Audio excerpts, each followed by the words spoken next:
You guys get lizards in your garage? I get lizards. There's little ones.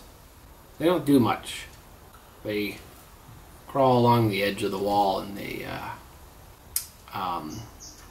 Anyway, Mother's Day.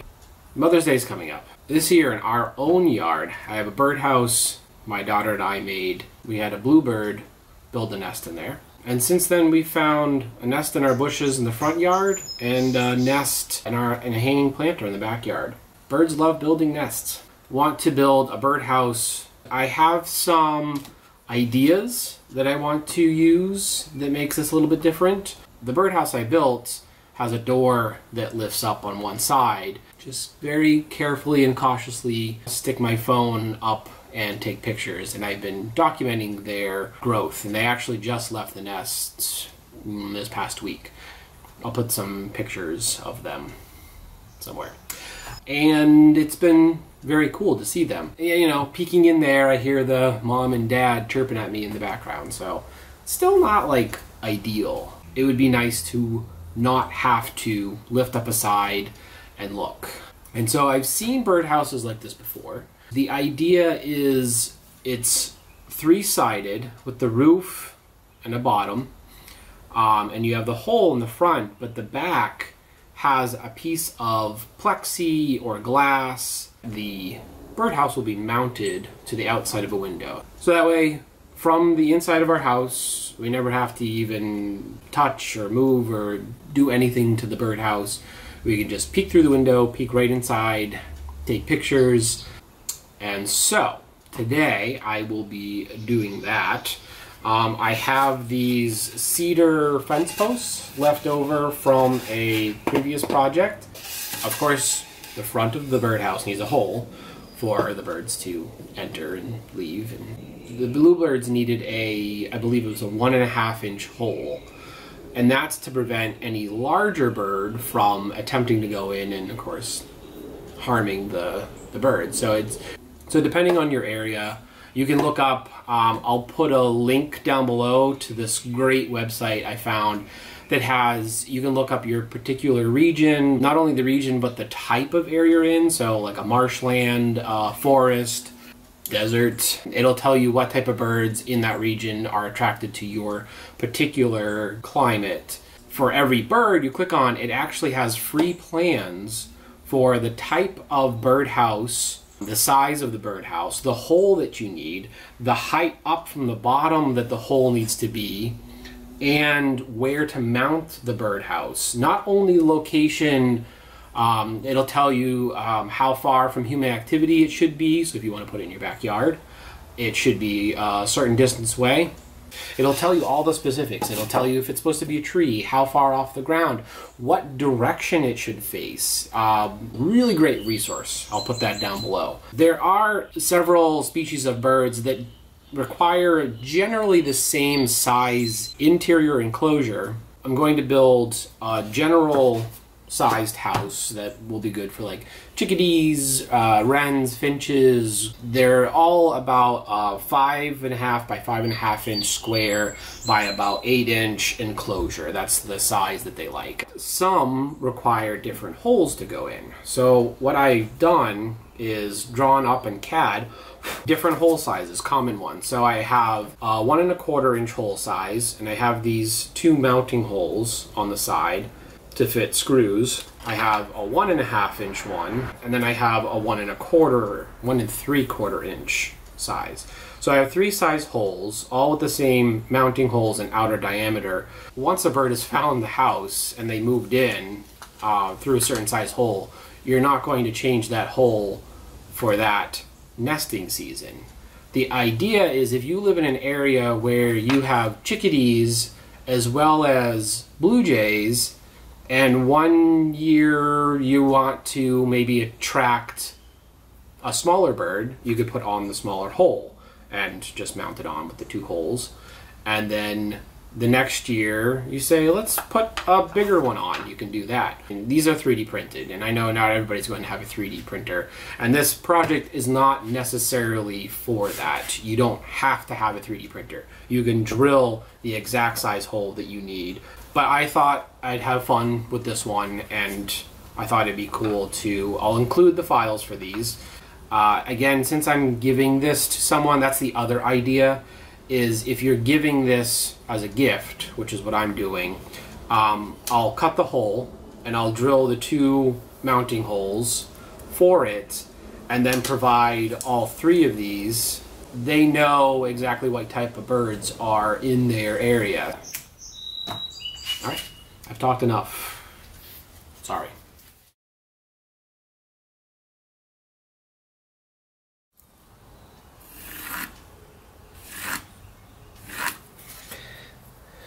And that's my workable area. And then we will go, the back height of the wall is going to be 10 inches. And if I go 10 inches the other way, if I just connect, that'll be my arbitrary angle.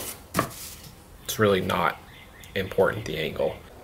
Maybe we'll do 9.5. Let's see, what does that look like? Just so the angle's not as severe going across. It's a little less. It doesn't have to be super angled. Alright, so I have my 2 marks, 9.5 inches, and I will connect the 2. Miter saw, cut that off. Actually, I'm going to cut this first, stack them together, then cut off the ends so they're both exactly the same height.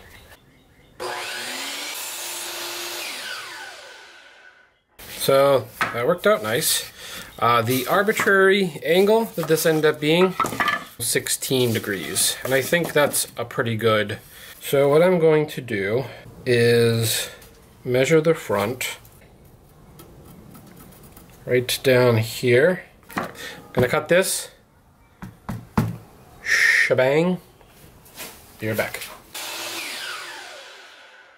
So that will be the front. These boards are slightly warped. It shouldn't matter too much. Adds character. So I decided that this was 16 degrees. So if I bevel my miter saw at 16, cut that off, should have a nice flat surface. Cut this at 16.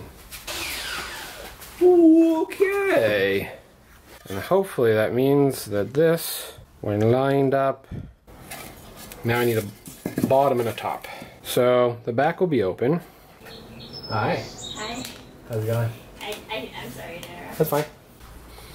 Overhang just a bit like this. And while I have the saw tilted at 16, I can cut off this back edge, which needs to go in this orientation. Yes, needs to angle back this way. Okay.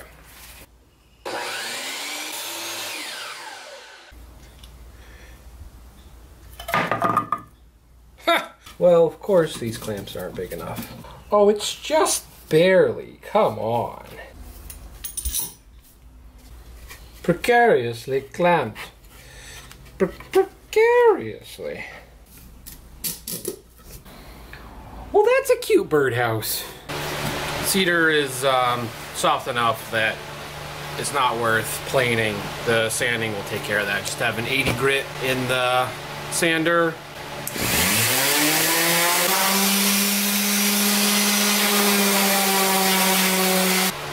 Purdy.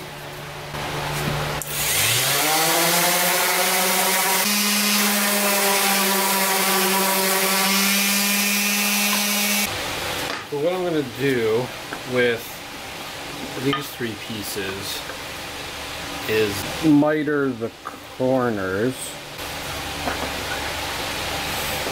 We're going to trim off this corner,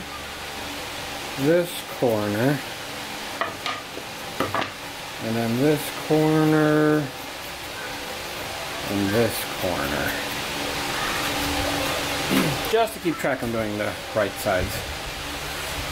And then that means I need to go here.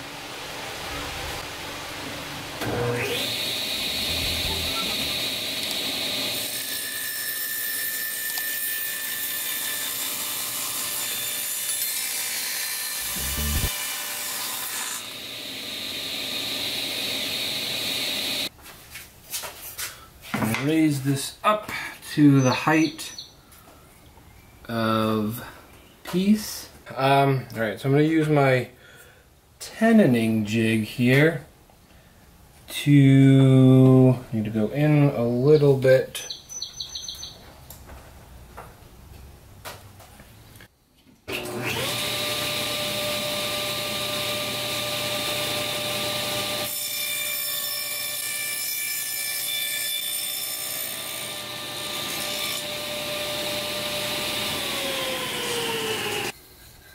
So we got a nice little dado on the end here. Make sure we're doing the correct side here. That in.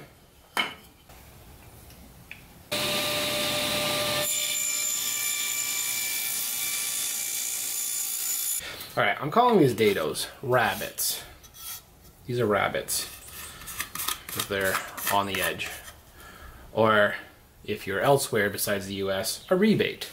What I need to do now is cut a thin dado for the plastic. This is the front piece, and I need to drill the hole here, 2 3/4.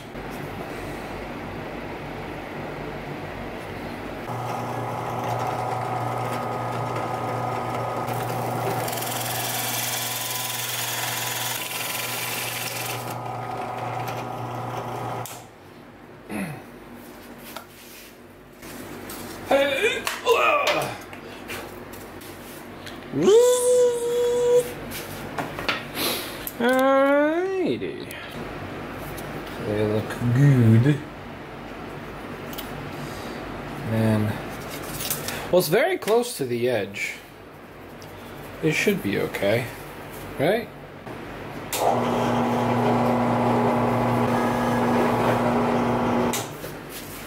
Okay. Cool. Cool. All right. Excellent. So now, the next step is to glue it. Put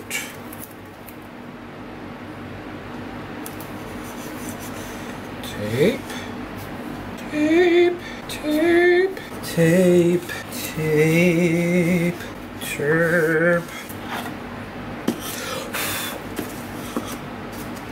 and I'm using Type On 3 waterproof exterior because obviously this will be outside. Add a little bit of glue, little bit of glue, that's a lot of bit of glue. Add a little bit to each side.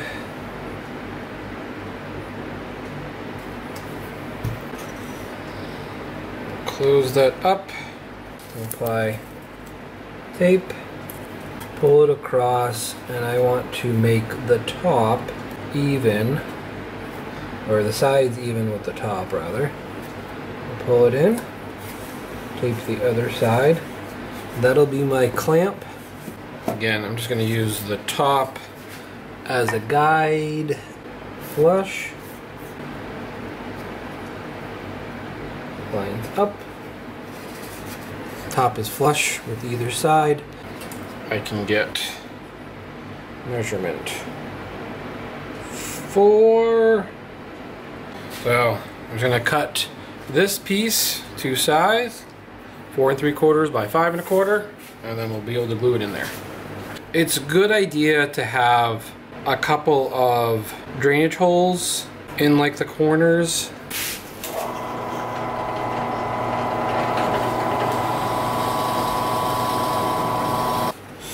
Okay, so put a couple holes. I actually ended up doing 1/2 inch holes. Another option is to just cut off the corners, so there ends up being a little space there for to drain. This piece, obviously it's rough right here on this face. I finished this face, or I sanded this face to be smooth on the inside since I won't be able to reach it later. But I'm leaving the top here, and it's a little bit thicker than the rabbit here, so I'll have a little bit of room to sand it down and make it flush. Little glue to the inside faces here.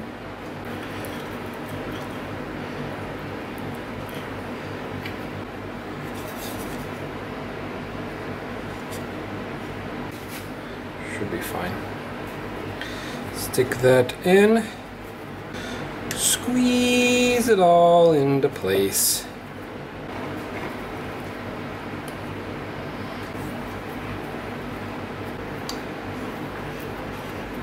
So we'll let that dry overnight and come back in the morning.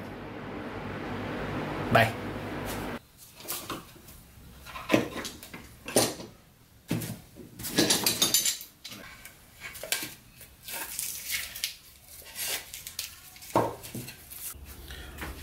Alright, so I have this acrylic plexi something, which happens to be like the perfect height. The problem is it's too thick for the dado I've cut for the glass, but it's going to be so much better than the glass. My first step is to rip it to slightly less than the width of the dado here. I'm going to cut off this one edge that has a couple holes in it, and then I think I'll just run each edge of this over the table saw blade to add a rabbet to the outside, therefore making a thinner profile. We're going to try that.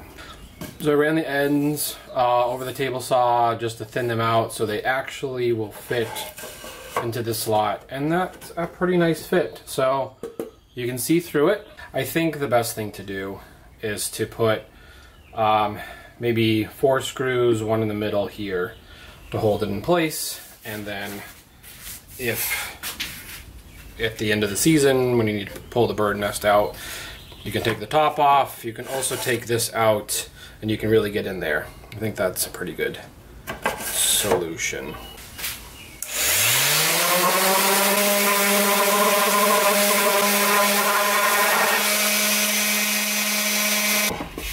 Pretty good. And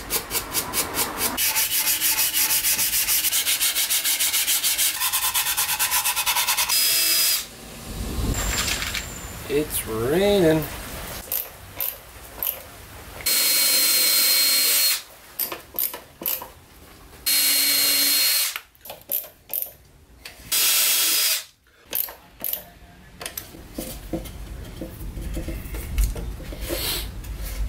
All right. It's looking pretty good. Here's the top edge. A little sanding.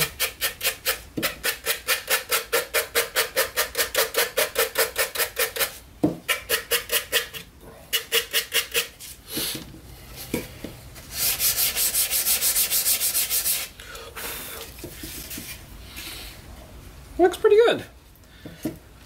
One of the last things to do, so I have these suction cups. They hold 5 pounds each, which should be more than enough. They have these hooks already here, and if there were screws, so right now, if I have this here, if I have that resting against the back here, this is not really on. So for that to be on, I have to bend this down, but obviously that's not going to work. So what I might do is bend this hook out a little bit this way. Yeah, that's good. All right, so I can put a screw. Yeah, this way, this way. Can you see that?